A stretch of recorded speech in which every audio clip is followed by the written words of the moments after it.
Hello everyone, welcome back.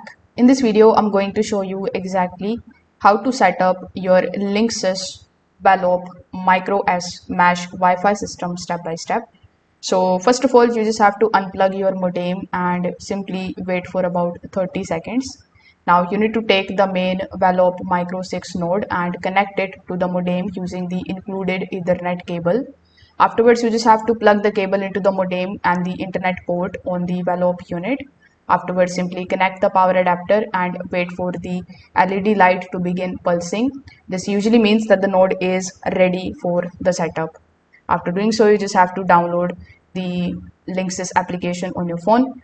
Then you just have to either create your account or sign in into it in order to get access to this type of dashboard. Now, when you are inside, you just have to tap on the option of set up a new Wi-Fi network, and the app is going to automatically guide you, and it will automatically search for the Velop system and guide you through the installation process. So you just have to do nothing but to just simply follow the on-screen steps. So that's how you can basically do it. If this video helped you out, make sure that you like this video and subscribe to the channel. Thanks for watching.